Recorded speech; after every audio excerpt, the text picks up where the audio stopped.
আমাদের মাথার চুল থেকে পায়ের নখ পর্যন্ত প্রত্যেকটা অঙ্গ প্রত্যঙ্গ কিন্তু এক একটা প্ল্যানেটের আন্ডারে। আজকে আমি শুধুমাত্র ফেস নিয়ে আলোচনা করব। বলাই হয় যে ফেসই হলো মনের আয়না। এই সমুদ্রিকার শাস্ত্র কিন্তু বিশাল ভাস্ট সাবজেক্ট, এটা নিয়ে ভিডিও করা প্রায় অসম্ভব। আমি জাস্ট আপনাদের একটা ছোট্ট ধারণা দেব মাত্র। আজকের এই ভিডিওর প্রত্যেকটা তথ্যই কিন্তু আমি এই বইয়ের রেফারেন্সে নিয়েছি, শ্রী আর.জি. রাওয়ের লেখা বই। খুবই তথ্যপূর্ণ বই। আপনারা যারা অ্যাস্ট্রোলজি নিয়ে পড়াশোনা করেন তারা জানবেন যে আর.জি. রাও খুব বড় মাপের একজন অ্যাস্ট্রোলজার। তার এই বইটা থেকে কিন্তু আপনারা অনেক ইনফরমেশন পাবেন। তার কিছু মাত্র দু একটা পয়েন্টস আমি আপনাদের সঙ্গে জাস্ট আলোচনা করব।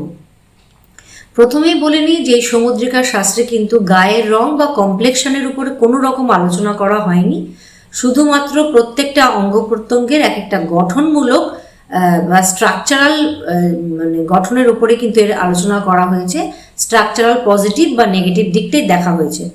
আদারওয়াইজ এখানে কমপ্লেক্সনের কোনো রকম উল্লেখ কিন্তু নেই, ফলে এই নিয়ে কোনো রকম ভ্রান্ত ধারণা কিন্তু রাখবেন না। একটু ইতিহাসটা আলোচনা করে নিই। এই ফিজিওনমি বা সমুদ্রিকার শাস্ত্র লর্ড বিষ্ণুর যে পরম ভক্ত ছিলেন প্রহ্লাদ, তাকে এই সমুদ্রিকার শাস্ত্রের একজন জনক হিসাবে মনে করা হয়। আমাদের ফেসের মধ্যে সবচেয়ে ইম্পর্টেন্ট জিনিস হচ্ছে চোখ। আমরা বলতেই বলি যে চোখ দেখে একটা মানুষের মনের ভিতরটা কিন্তু বোঝা যায়, বা তার চিন্তাধারা, তার সেই ব্যক্তি কতটা সৎ বা অসৎ, তার চোখের কি ভাষা, পুরোটাই কিন্তু আমরা চোখের মাধ্যমে দেখতে পারি। চোখের মধ্যে রাইট আই ডিনোট করে সান এবং লেফট আই ডিনোট করে মুন। সান হচ্ছে আমাদের আত্মা এবং মুন হচ্ছে আমাদের মন। আত্মা এবং মনের একটা সুন্দর কোঅর্ডিনেশন কিন্তু আমাদের চোখের মধ্যে। রাইট আই ডিনোট করে আমাদের বাবা, লেফট আই ডিনোট করে আমাদের মা। দুটো চোখ কিন্তু কখনোই আইডেন্টিক্যাল হয় না। একটা চোখ ছোট এবং একটা চোখ বড় কিন্তু অবশ্যই হতে হবে। রাইট আই আমাদের সাফল্য এবং অসাফল্যকে ডিনোট করে, আমাদের বাবার সাফল্য অসাফল্যকে ডিনোট করে, আপনার হেলথ কতটা উইক বা কতটা স্ট্রং সেটা ডিনোট করে। রাইট আইয়ের মধ্যে যদি কোনো রকম স্পট থাকে বা কোনোভাবে পাওয়ার থাকে বা উইক থাকে, তার মানে কিন্তু আপনার হরোস্কোপের সানের পজিশন কিন্তু ঠিক নেই। আপনাকে সাফল্য পেতেও কিন্তু যথেষ্ট স্ট্রাগল করতে হবে। আপনার লেফট আইয়ের মধ্যে যদি কোনো রকম প্রবলেম থাকে বা কোনো স্পট থাকে বা উইক হয় লেফট আই, তার মানে বুঝবেন যে মানসিক দিক থেকে কিন্তু আপনি অতটা স্টেবল নন, বা আপনার মায়ের হেলথ খারাপ, বা আপনার হরোস্কোপ দেখলে দেখা যাবে যে আপনার হয়তো মুন রাহু বা মুন কেতু বা আপনার মুন ডিস্টার্বড অবস্থার মধ্যে বসে আছে। যাদের বেড়াল আই বা মাঙ্কি আই, তাদের কিন্তু জীবনে সাফল্য পেতে অনেক স্ট্রাগল করতে হয়। ফলে দুটো চোখ কিন্তু আমাদের সাফল্য এবং অসাফল্যকে ডিনোট করে এবং আমাদের মন এবং আমাদের চিন্তাধারাকে ডিনোট করে। তারপরে আমরা আসছি ফোরহেড নিয়ে। ফোরহেড হচ্ছে মার্কারি। মার্কারি যাদের খুব চওড়া বড় চকচকে কপাল, অর্ধচন্দ্রের মতন, তাদেরকে বলা হয় অত্যন্ত বুদ্ধিমান, ইন্টেলিজেন্ট। এদের কুইক পারসেপশন, একটা উইটিনেস থাকে, নেম ফেম, সমাজকে দেখার দৃষ্টিভঙ্গি এবং সমস্ত রকম বুদ্ধির ছাপ থাকে যাদের ব্রড কপাল, চকচকে কপাল এবং অর্ধচন্দ্রের মতন কপাল। বড় কপাল বা চকচকে কপাল কিন্তু খুব সুলক্ষণ। কপাল যাদের অনেক বড় কিন্তু যাদের নাক খুব ছোট, তারা কিন্তু অনেকটাই ডে ড্রিমার। জীবনে অনেক রকম পরিকল্পনা থাকলেও সেই পরিকল্পনাকে কিন্তু তারা বাস্তবায়িত করতে পারে না। তাদের মধ্যে একটা ফিকল মাইন্ড হয়। কপালের যাদের উপর দিকটা একটু হঠাৎ করে উঁচু হয়ে যায় বা ঢিপি কপাল, তারা কিন্তু অত্যন্ত চালাক বা চতুর বলতে পারেন, এবং এদের মধ্যে ম্যানেজ করা বা যে কোনো রকম ম্যানিপুলেশন বুদ্ধি কিন্তু এদের মধ্যে প্রচুর থাকে। যাদের কপালে ভার্টিক্যাল লাইন থাকে, তাদের লাইফে অনেক বহুমুখী প্রতিভা থাকে বা ভার্সাটাইলিটি থাকে। এরা হয়তো পড়াশোনাতে খুব বড় বিদ্বান না হলেও জীবনে কিন্তু যে কোনোভাবেই এরা প্রতিষ্ঠা লাভ করে।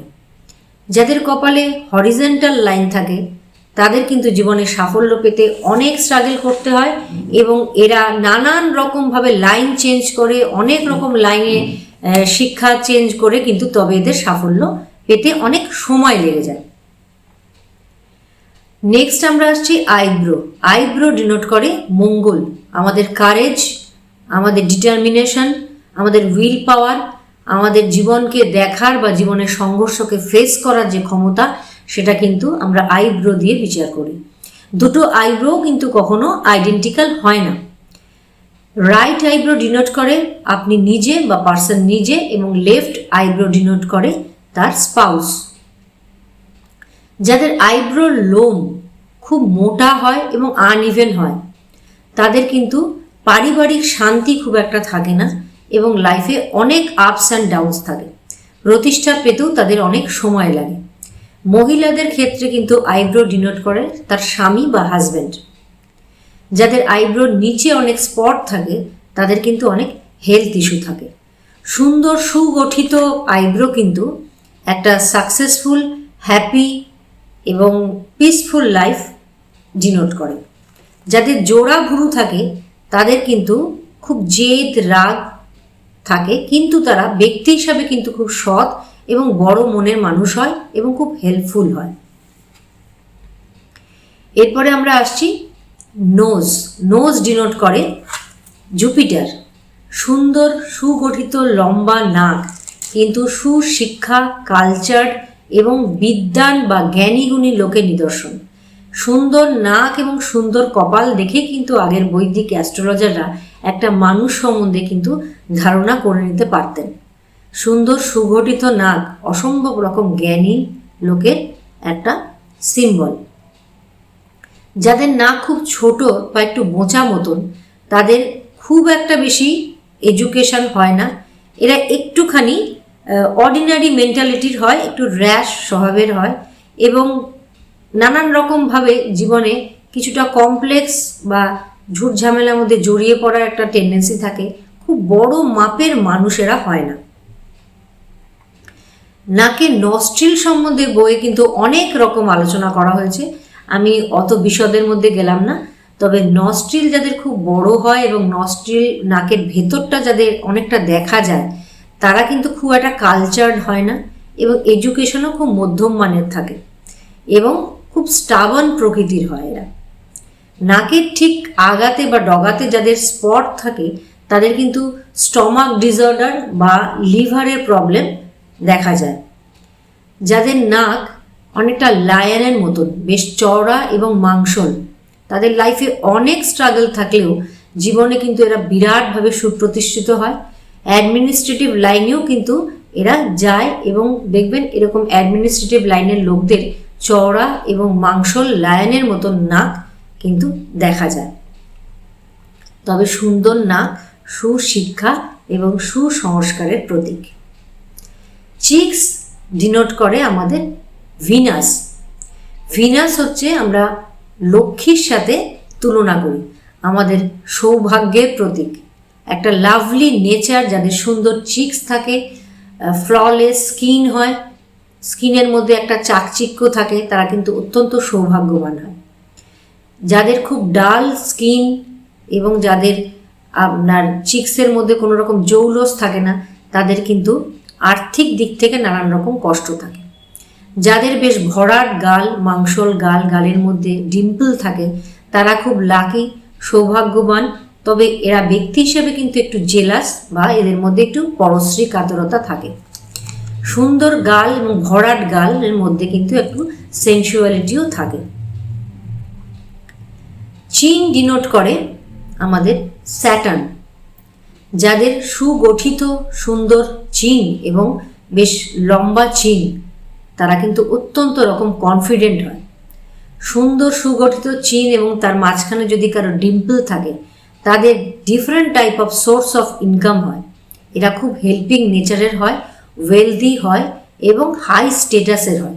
সুন্দর গঠন যাদের চিনে থাকে এবং মাংসল এবং দীর্ঘ চিন হয়, তারা কিন্তু খুব হাই স্টেটাস পায় সমাজে। যাদের চিন খুব, ধরুন মুখটা খুব বড় কিন্তু চিন প্রায় নেই, তাদের কিন্তু খুব বিজনেস মাইন্ডেড এবং অত্যন্ত চালাক, খুব বড় মাপের মানুষ কিন্তু এরা হয় না। যাদের চিনের মধ্যে মাংসল ভাব খুব কম থাকে, বোনি স্ট্রাকচার বা হাড়ের মাপ বেশি, তাদেরকে জীবনে অসম্ভব রকম পরিশ্রম করতে হয়। এদের কিন্তু আপনার চাকরির জীবনেও নানান রকম সমস্যা থাকে এবং লাইফের প্রতি এদের নানান রকম অভিযোগ থাকে। কোনোদিন এরা লাইফে স্যাটিসফাইড হয় না, অভাব অভিযোগ এদের জীবনের প্রতি লেগেই থাকে। তার মানে বুঝবেন যে এদের স্যাটার্ন কিন্তু খুব ভালো পজিশনের মধ্যে নেই। নানান রকম দাগ, ফাটা বা আনইভেন চিন কিন্তু একটা দুর্ভাগ্যের প্রতীক। লিপস ডিনোট করে রাহু। সুন্দর পিঙ্কিশ লিপস এবং সুন্দর ছোট্ট সাইজের লিপস কিন্তু সুশিক্ষা এবং কালচারের প্রতীক এবং সৌভাগ্য এবং প্রসপেরাসের প্রতীক এবং নেম, ফেম, গুড ফ্যামিলি ব্যাকগ্রাউন্ড কিন্তু আপনি কারোর লিপস দেখে বুঝতে পারবেন। লিপস যাদের খুব আনইভেন এবং লিপসের মধ্যে যাদের স্পট থাকে, নানান রকম ব্ল্যাক স্পট থাকে, এদের মনের মধ্যে কিন্তু নানান রকম ইনফিরিয়রিটি কমপ্লেক্স থাকে। এরা যে কোনোভাবে যে কোনো লোকের সাথে নানা রকম বাদ বিবাদের মধ্যে জড়িয়ে পড়ে। অর্থ প্রাচুর্য সব কিছু থাকলেও এদের মন কিন্তু খুব পরিষ্কার হয় না, যাদের লিপস খুব আনইভেন থাকে এবং স্পট থাকে। যাদের লিপস খুব পাতলা, প্রায় ফ্লেশি ভাব থাকেই না বা ভলিউম থাকেই না, তাদের কিন্তু রিলেশনশিপের মধ্যে খুব একটা হ্যাপিনেস থাকে না। কারো কারো লিপস হয় খুব ঝোলানো বা নিচের দিকটা ঝুলে গেছে। এরা কিন্তু স্বভাবের মধ্যে অন্যের খুঁত ধরার একটা অসম্ভব রকম টেন্ডেন্সি থাকে এবং লাইফে প্রচুর টাকা পয়সা থাকলেও কিন্তু এরা সেই টাকা পয়সাটাকে এনজয় করতে পারে না। অন্যের খুঁত ধরতেই এদের জীবনের অনেকটা সময় চলে যায়। যাদের লিপস খুব ঝোলানো থাকে এবং দাঁতও খুব আনইভেন থাকে, তাদের কিন্তু একটা ব্রোকেন ফ্যামিলি দেখা যায়। এদের ফ্যামিলি লাইফে কিন্তু খুব একটা শান্তিপূর্ণ ফ্যামিলি লাইফ হয় না। সুন্দর লিপস কিন্তু একটা সৌভাগ্য এবং প্রসপারিটির একটা প্রতীক। এরপরে আমরা আসছি দাঁত বা টিথ হচ্ছে মার্স। যাদের 32টাই দাঁত থাকে, তাদের কিন্তু প্রাচুর্যপূর্ণ জীবন তারা পায়। ডার্টি ব্রোকেন দাঁত কিন্তু দারিদ্রতার একটা সিম্বল। যাদের দাঁত খুব সুন্দর সুগঠিত দাঁত, ঝকঝকে এবং সুন্দর দাঁত কিন্তু এটা খুব সৌভাগ্যের প্রতীক। এদের অনেক প্রপার্টি হয়। এরা অপোজিট সেক্সের প্রতি অত্যন্ত আকর্ষিত হয় এবং অপোজিট সেক্সের পিছনে এরা প্রচুর পয়সাও কিন্তু খরচা করে। যাদের দাঁতের মধ্যে, প্রত্যেকটা দাঁতের মধ্যে ফাঁক থাকে, তারা কিন্তু খুব একটা বিশ্বাসযোগ্য হয় না। এদের মধ্যে পরনিন্দা, পরচর্চা এবং যে কোনো কথাকে পাঁচকান করার একটা টেন্ডেন্সি থাকে। খুব বিশ্বাস কিন্তু এদেরকে আপনি করতে পারবেন না। যাদের দাঁত কিছুটা বাইরে চলে এসছে এবং সামনের দুটো দাঁত যাদের খুব বড় এবং ঠোঁটের বাইরে চলে এসছে, তাদের লাইফের মধ্যে খুব একটা হারমোনি থাকে না।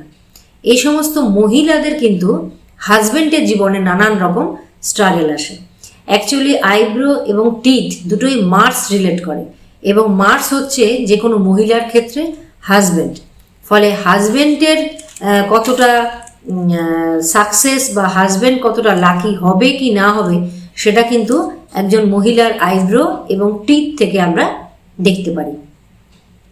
হেয়ার ডিনোট করে কেতু। কেতুর যদি কোনো রকম প্রবলেম আপনার হরোস্কোপে থাকে, ধরুন স্যাটার্ন কেতু থাকলো বা কেতু যদি আপনার প্রপার প্লেসমেন্ট না থাকে, তাহলে কিন্তু আপনার চুল পড়া, পাতলা চুল, অল্প বয়সে চুল পেকে যাওয়া, এই সমস্ত জিনিসগুলো দেখা যায়।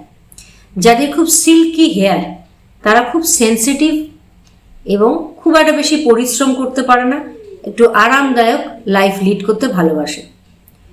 যাদের স্ট্রেট হেয়ার, তারা কিন্তু খুব সোজা মনের মানুষ, জীবনে খুব একটা কমপ্লেক্স এদের মধ্যে থাকে না।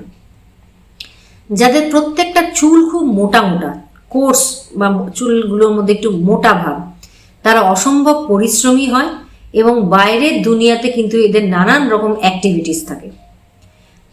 যাদের চুল হালকা কার্লি এরা অত্যন্ত ক্রিয়েটিভ হয়, এদের গুড কমিউনিকেশন স্কিল থাকে, এরা সামাজিক প্রতিষ্ঠা পায় এবং সমাজে এদের একটা মান সম্মান এবং পাবলিক রিলেশন এদের খুবই ভালো হয়।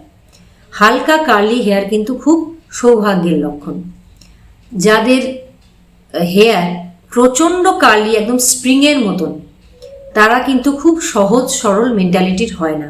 তাদের মনে কিন্তু একটু ক্রিটিক্যালিটি থাকে, একটু জেলাস হয় এবং এরা কিন্তু সবসময় একটু অন্যের নিন্দা করা বা অন্যের খুঁত ধরার একটা টেন্ডেন্সি থাকে। অসম্ভব কার্লি হেয়ার কিন্তু খুব একটা সুলক্ষণ নয়। নানান রকম কন্ট্রোভার্সিতেও কিন্তু এরা জড়িয়ে পড়ে। আমাদের ইয়ার বা কান ডিনোট করে রাহু। রাহুর প্লেসমেন্ট যদি ঠিক না থাকে তাহলে কিন্তু কানের নানান রকম সমস্যা, কানে কম শোনা বা কানের ডিজিজ কিন্তু রাহুর প্রবলেম থাকলে হয়।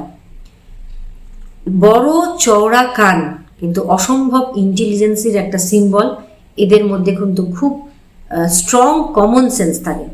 কমন সেন্স বা ইন্টেলিজেন্সের লক্ষণ কিন্তু সুগঠিত কান।